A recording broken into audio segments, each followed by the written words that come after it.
Der beste Blade of FEC hat in einem Streit gezeigt, dass er ca. 25.000 im Monat verdient. Tja. So viel würde ich auch gern verdienen. Und ich würde es trotzdem nicht für Flyf ausgeben.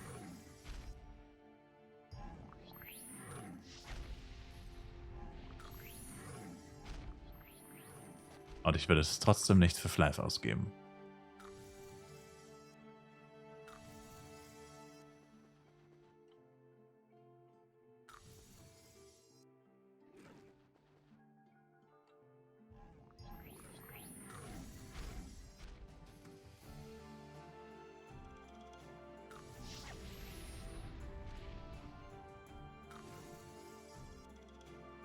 Besitzen Sie etwa die Kontrolle in Ihrem Leben?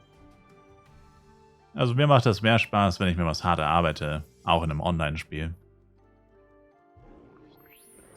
Also wenn du dir wirklich, also wenn du so viel Geld verdienst, und ich meine, wir sehen es ja auf FEC, wie viel die ersten Waffen und auch auf Burodeng, dass auch wirklich cleane Waffen für tausende Euro gekauft wurden, für über 2000 Euro teilweise, oder zumindest 2000 Dollar. Ich meine, wo ist da noch der Reiz dran? Weil wenn du 2000 Euro für eine cleane Waffe ausgibst, dann gibst du garantiert auch nochmal 2000 auf, um die Waffe dann auf Ulti plus 5 zu machen, mit nahezu perfekten Slots oder so perfekt, wie es halt halbwegs realistisch ist. Und so, also der hört ja da nicht auf bei 2000, dann kannst du dir ja vorstellen, dass der dann mindestens doppelt bis fünfmal so viel wahrscheinlich noch reincashen wird, wenn er für ein Item schon so viel ausgibt. Dann wird er ja da safe nicht aufhören. Und ich meine, wo ist denn da noch der Spaß dran, wenn du alles einfach nur, oh, es kommt ein neues Update, zum Beispiel jetzt, perfektes Beispiel, es kommt ein neues Update, Items, die du dir locker in ein paar Wochen, spätestens in ein paar Monaten vielleicht, ich meine, es wird ja wahrscheinlich noch Anpassungen geben, oder vielleicht wird es noch Anpassungen geben mit Drop Rates und Boxen und whatever. Also gut, bei den Runen vielleicht nicht mehr, das haben sie jetzt ja schon angepasst ins Negative. Aber bei den Gems wird es bestimmt noch Anpassungen geben, weil das... Wie willst du jemals einen Gem 10 erreichen? Das ist ja literally unmöglich oder unrealistisch, dass sich das jemals lohnen wird. Also hier und da wird es bestimmt noch Anpassungen an die Sachen geben, an das Update geben.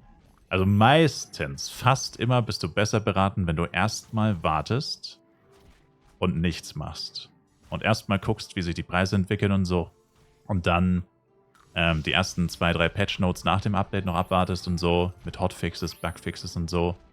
Ist man meistens besser beraten und in der Regel gehen die Preise von neuen Items immer runter.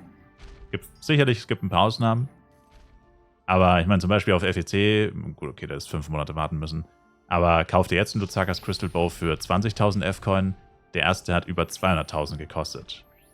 Und da reden wir halt von einem Unterschied von 1.800 Euro. Also ja, du hättest 4, 5 Monate warten müssen und 4, 5 Monate ohne Luzakas Crystal Bow spielen müssen. Aber ja, du hast auch über 1.000 Euro weniger dafür ausgegeben. Also, keine Ahnung. Ich meine, ja, wenn du das Geld hast, ist es dir scheißegal. Aber ich denke mal, für die meisten Leute ist es nicht scheißegal. Also würde ich jetzt doch mal davon ausgehen, dass es den meisten Leuten nicht scheißegal ist. Also, I don't know. Also für den Otto-Normalverbraucher ist es auf jeden Fall klüger, wenn du nach dem Update erstmal nichts machst. Hat man jetzt auch gesehen. Ich meine, gut, sowas wie mit, dass sie jetzt einfach die Runen gelöscht haben und so. Ich meine, ja gut, das ist jetzt natürlich schon nochmal wieder eine extrem besondere Situation, weil sowas gibt es jetzt auch nicht bei jedem Update natürlich. Also ich meinte schon einfach, wenn du wartest, sinken halt meistens die Preise. Schon nach wenigen Wochen oder Monaten sind die Preise meistens wesentlich niedriger. Und du brauchst es ja nicht sofort. Ich meine, wofür brauchst du jetzt sofort 10% ATK in deiner Waffe? Klar, es ist geil, das zu haben.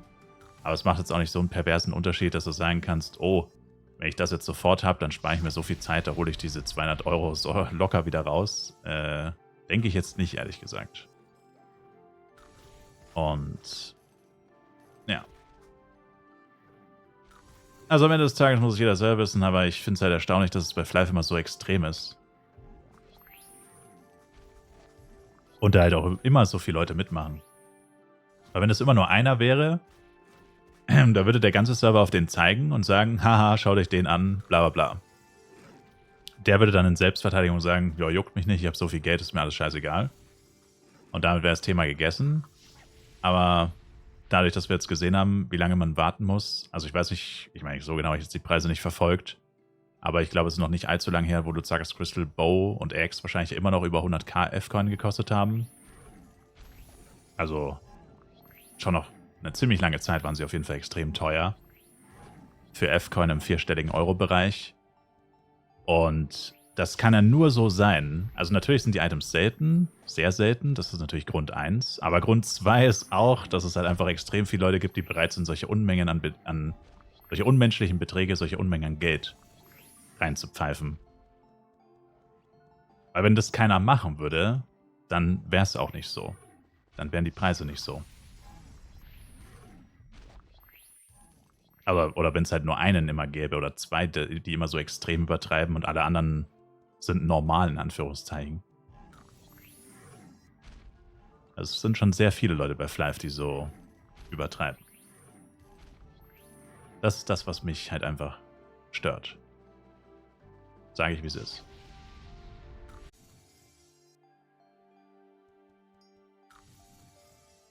Naja, ich sehe es wie Walde. Also irgendwas muss auf jeden Fall kommen vor dem nächsten FEC, sonst wäre es ja der langweiligste FEC aller Zeiten.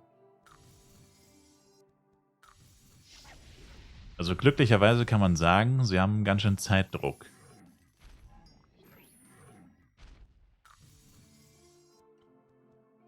Also eigentlich ist es echt lustig, weil sie haben ja quasi selber so ein bisschen so mit dieser Herbst-Update-Geschichte damals haben die sich ja selber so ein bisschen eingestanden, sie können nicht wirklich unter Druck arbeiten. Aber wenn sie selber schon eine Roadmap rausgeben mit Release-Dates und so, können sie nicht einhalten und verkacken und dann kriegen sie übelst den Hate ab. Aber jetzt haben sie sich durch den FEC letztendlich halt die ultimative... Also sie haben sich jetzt selber eigentlich eine Roadmap für jedes Jahr gesetzt letztendlich. Also außer sie können den FEC dann doch verschieben und starten den FEC dann einfach mal einen Monat später oder so. Also die Möglichkeit haben sie vielleicht noch, I guess. Aber theoretisch haben sie sich damit jetzt immer ein Zeitlimit gesetzt. Also das nächste richtige Update muss ja dann zwangsläufig bis zum Mai released werden. Also jetzt noch genau 7 Monate, basically. Ob das so klug ist, ist halt die Frage. Andererseits, wenn der FEC immer zu einem anderen Zeitpunkt wäre, jedes Jahr wäre es auch nervig, dann wäre es komplett unpredictable. Weil sie kündigen ja niemals was wirklich früh an. Dann wüsstest du quasi im Mai, wenn du jetzt weißt, okay, im Mai gab es noch kein Update oder bis zum Mai gab es noch kein Update. Und du weißt aber auch, okay, FEC würde eigentlich im Mai starten. Weißt dann irgendwie automatisch, der gute FEC wird jetzt nicht im Mai starten, weil noch kein Update. Dann kommt das Update im Juni. Aber dann weißt du ja nicht, wann der FEC kommt. Kommt der FEC dann auch im Juni oder warten sie noch bis August oder so? Also wenn sie damit anfangen würden, wäre es komplett scheiße. Dann wüsstest du ja gar nichts mehr. So, also bis jetzt zumindest FEC immer im Mai, weißt du ja zumindest das. Du weißt zwar nicht genau wann, aber du weißt zumindest FEC wahrscheinlich im Mai. Dann hat man zumindest ein halbwegs sicheres Ding. Gute Nacht, Mitsune. See you later. Big Fox.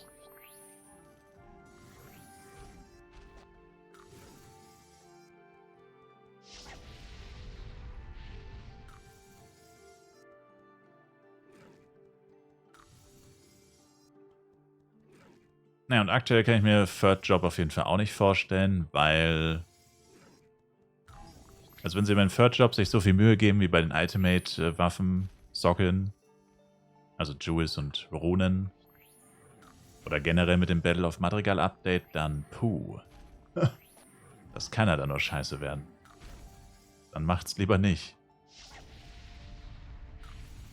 Dann lieber keinen Third Job.